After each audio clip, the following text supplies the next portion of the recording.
तो चलिए बच्चों, आज का जो सेशन रहेगा वो रहेगा अपनी नदियों के बारे में। मुख्य मुख्य नदियाँ कर लेते हैं, तो नीले रंग से दिखाएंगे इसे, ठीक है ना। तो सबसे उत्तर में जो नदी हम दिखाएंगे मुख्य नदी, वो है सिंधु नदी। ऐसे तिब्बत से निकलती है ये और यूँ जम्मू कश्मीर में जाती है और फिर यूँ नीचे मुड़ेगी और फिर यूँ पाकिस्तान से होते हुए अरब सागर में मिल जाएगी, ठीक है ना। अच्छा, इसकी एक सहायक नदी है, उसको आप ध्यान रखेंगे। इसकी एक सहायक नदी है शोक नदी, वो ऐसे निकलती है और फिर यूँ जाती है और इसमें मिल जाती है। ये शोक नदी है, ये सिंधु नदी है, ठीक है ना। अच्छा, सिंधु की सहायक नदियाँ हम जरूर देखेंगे। सबसे ऊपर है सिंधु, उसके बाद कौन सी नदी है? झेलम, ऐसे आती है और यूँ वो भारत पाकिस्तान के बॉर्डर के साथ आती है और फिर इसमें मिल जाएगी। ये कौन सी है? झेलम, ये है झेलम नदी। सबसे उत्तर में सिंधु, झेलम, उसके बाद चिनाब।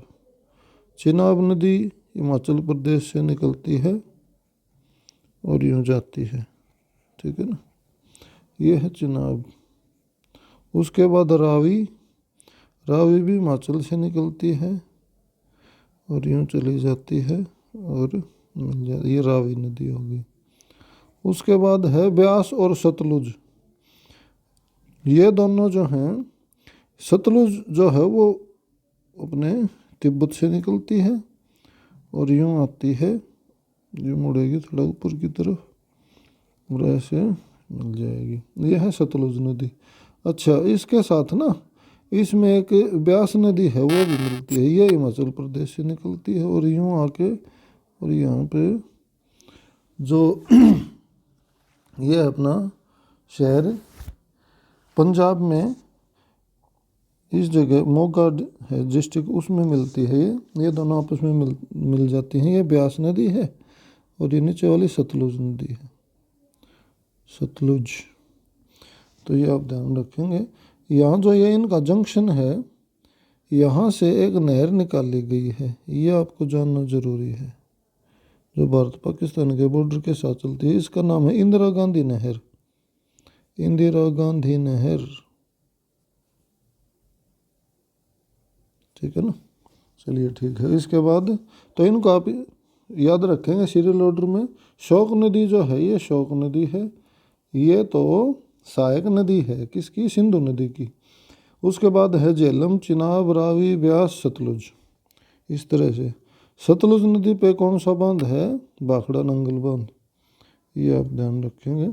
उसके बाद है यमुना नदी, ये यमुनोत्री हिमनद से निकलती है, ऐसे हरियाणा और यूपी के बॉर्डर के साथ चलती है और यहाँ ये गंगा नदी में मिल जाएगी, ठीक है ना। गंगा नदी गंगोत्री हिमनद से निकलती है और ये ऐसे चलते हैं। उसके बाद यूँ ऊपर की तरफ होती है ये थोड़ी और फिर ये ऐसे होती हुई और इसमें से उगली नदी हमने अलग कर ली, ठीक है ना। तो यह है यमुना, फिर गंगा, ये है गंगा, ये है यमुना। अच्छा, इसके अलावा ये जो नेपाल और भारत का बॉर्डर है, इसके साथ जो नदी है वो है काली नदी या शारदा नदी। कौन सी नदी? काली नदी या शारदा नदी, ठीक है। उसके बाद घाघरा,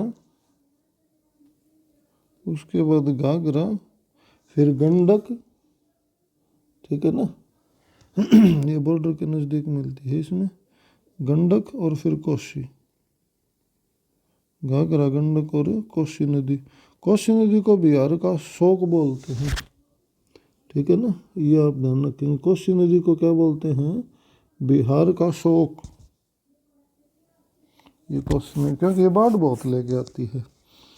अच्छा, यमुना की कुछ सहायक नदियां हैं, यह तो हो गई। ये गंगा के जो उत्तर में हैं वो गंगा की सहायक नदियाँ।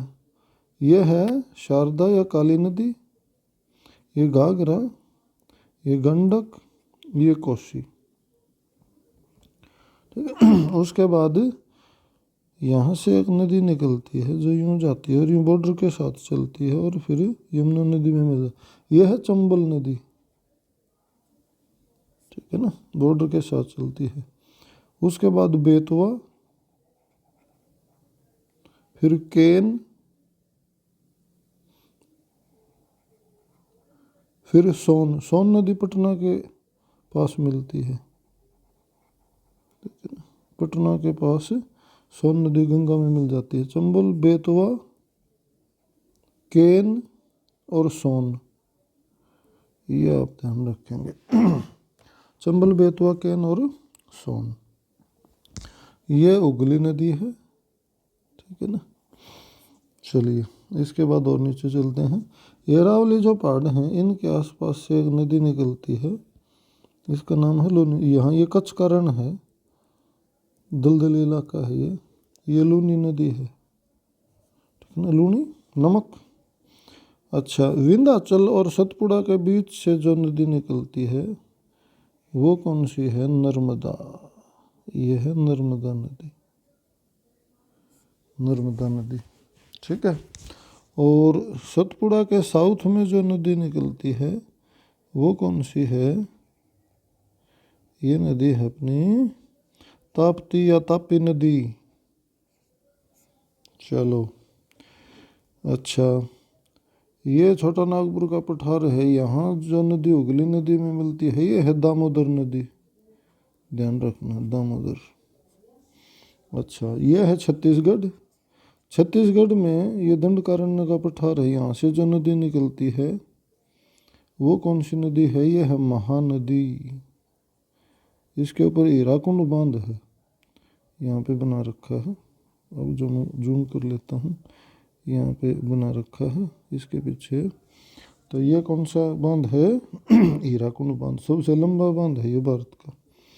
इसके बाद और साउथ में चलते हैं तो ये नासिक जिला है महाराष्ट्र का।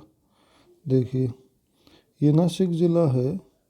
यहाँ से जो नदी निकलती है ये कौन सी नदी है?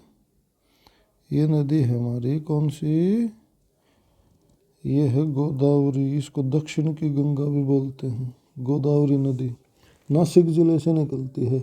अच्छा, इसकी एक सहायक नदी है, उसको भी ध्यान रखिए। ये ताप्ती जहाँ से निकलती है ना, सतपुड़ा के पहाड़ों से निकलती है। ये है वेनगंगा। कौन सी? वेनगंगा नदी गोदावरी की सहायक नदी है ये। इसके दक्षिण में चलते हैं तो महाबलेश्वर के पहाड़ों के निकट से, ठीक है ना, कौन सी नदी निकलती है? कृष्णा नदी।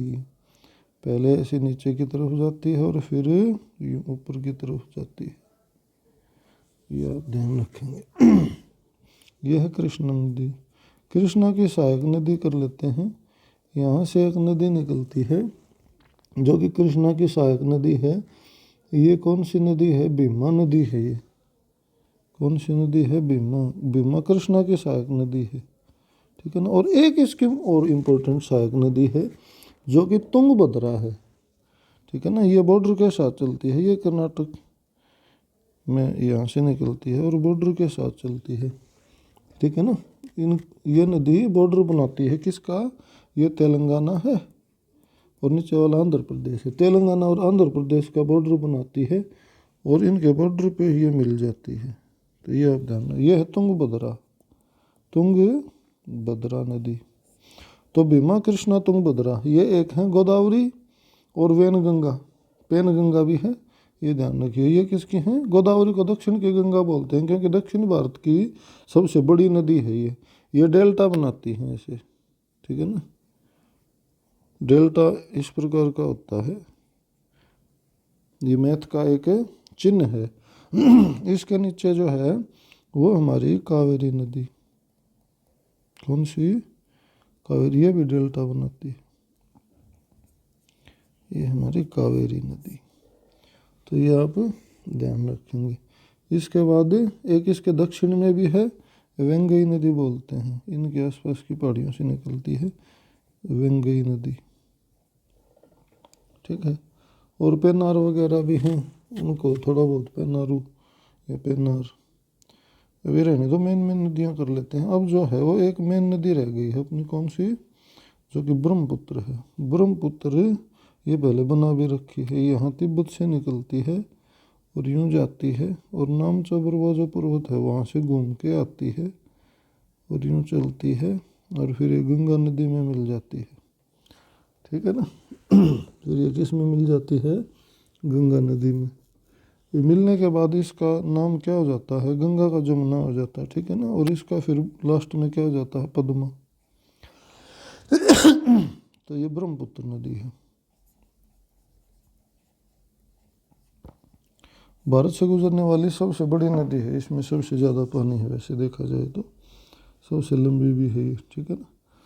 तो ये मुख्य मुख्य नदियाँ हैं जो कि हमारी हो चुकी हैं, और अगले सेशन में देखते हैं फिर क्या करेंगे। अभी के लिए इतना ठीक।